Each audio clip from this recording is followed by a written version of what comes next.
So per usual, let's start this off with some reviews. Ugh, Gunilla. I love her, but I also hated this song. And for you non-Swedes who are watching this video, Gunilla Persson was on a show called Hollywood Fruar, which translates to the wives of Hollywood. She had some incredible moments on that show, which includes getting a glass of wine thrown at her by another member of the cast. Gud älskar Johanna, ge oss en till säsong för Guds skull. Yeah, I know this feeling. This is a Swedish production, so it's going to be obviously in Swedish. You can turn on the subtitles, but I find that they're usually a little out of sync. So if you don't speak Swedish, I mean, this is a great opportunity for you to listen to some Swedish and maybe even practice a little. But the vast majority of the songs are actually going to be in English anyway, so sit back, have some chips, have some drinks, and enjoy the show, because some of them are pretty darn weird. Welcome to another episode of Managing Expectations. And today I'm going to be helping you manage expectations for Melodifestivalen 2025. And if you're watching this video and you're not in Sweden, Melodifestivalen is a song contest here in Sweden. And the winner of Melodifestivalen is then sent on to represent Sweden at Eurovision. And by the way,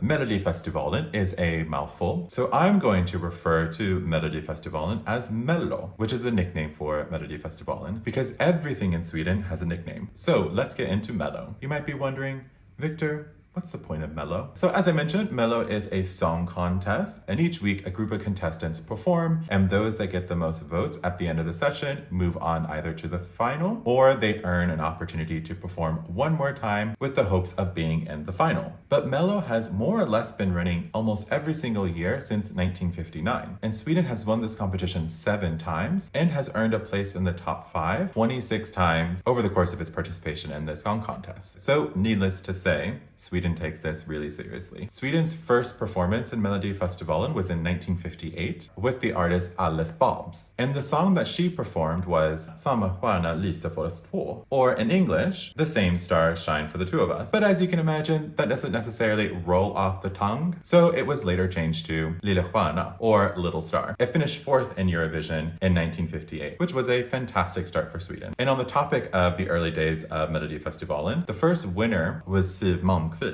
who sung the song Augustin. And I had never heard of this woman, but she was a judge on the Swedish version of RuPaul's Drag Race. And the minute I saw her, I absolutely fell in love with her. And I think it's so fun that she was a judge on the show. In 2002, the production company for Mello introduced heats, which basically meant that every episode had a group of artists competing for a number of spots in the final episodes. It meant that Mello went from 12 contestants to 32 contestants, which means we got a lot more Schlager music from that point. So Melodifestivalen gets about 2,500 submissions from both singer-songwriters and just songwriters themselves. And there's an association that I'll put on the screen that goes through all of these submissions and narrows it down to about 1,200. Those 1,200 songs are then put forward to artists here in Sweden, and the artists get to go through all of those 1,200 songs and demo the ones that they want to perform for Melodifestivalen. If there is a singer who also wrote their song, they're automatically going to perform that song at Melodifestivalen. So Mello is as much about the singers as it is about the songwriters. And I've read somewhere online that Swedish songwriters write a bunch of songs for other artists in different countries. So if you have any information about Swedish songwriters who write music for other contestants in Eurovision, can you drop it in the comment, because I couldn't really find anything about this online. So I've been talking about Melodifestivalen in years past. You might be wondering, Victor, what about this year? So I've only been watching Mello for a few years, and before I even moved to Sweden, I had only watched Eurovision maybe 2 or 3 times. So I am by no means an expert, but I have enlisted the help of my Swedish friends. So towards the end of this video, I'll give you some of their most memorable performances. So like I mentioned, I've been watching Mello for a couple years. You definitely start to see some repeat artists at the show. So I went through the list of artists for this year, and I picked out some of the artists that I have seen in previous years. And one of those is John Lundvik. I believe he's a British-Swedish guy. There's also Clara Hammarström, and every year she wears some sort of suit of armor. This seems to be a trend for her. She looks fabulous. Go you, Clara. Show me detta, Clara. Then we have Annika Vicky Halder. She's always singing a sad song, and I eat it up every year. We also have Måns Zelmerlöw, who won Eurovision sometime in the 2010s. So there are also a ton of names I don't recognize. So I'm looking forward to this season of Melodifestivalen. So you might be wondering,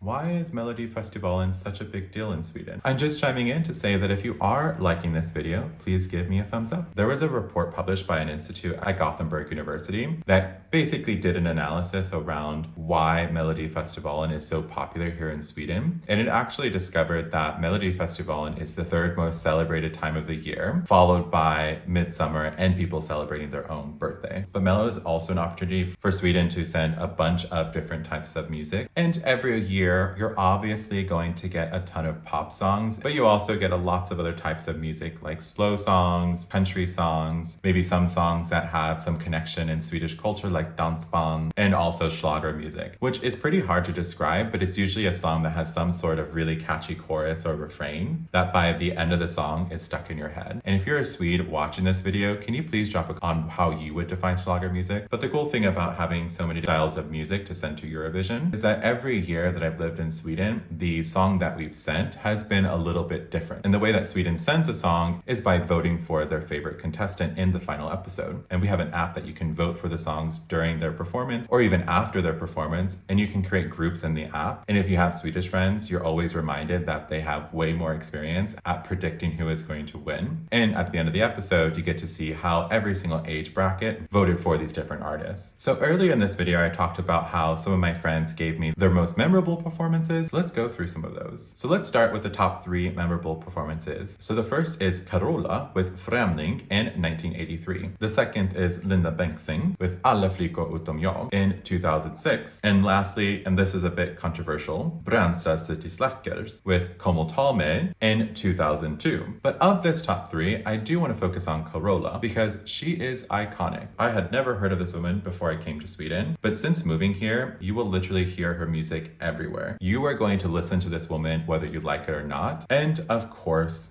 I can't talk about Melodifestivalen or even Eurovision without talking about ABBA. And I didn't know about ABBA until I started watching Eurovision a couple years ago. But yeah, they're great. And if you're coming to Stockholm, go do the ABBA Museum. I might even make a video about it sometime in the future. So do I think that watching Melodifestivalen is worth your time? Yes and no. If you're someone who doesn't like music and you're kind of watching because your friends are watching or it's something you want to try, I would say maybe you don't need to watch all of the episodes. You probably just need to watch the final episode where you get to see all of the best performances. But if you are someone who really likes music, then I would say it could be worth your time every Sunday evening to watch the show. Go get some snacks, maybe a glass of wine, and tuck in. So with that said, thank you for watching this episode of Managing Expectations. Don't forget to like and subscribe.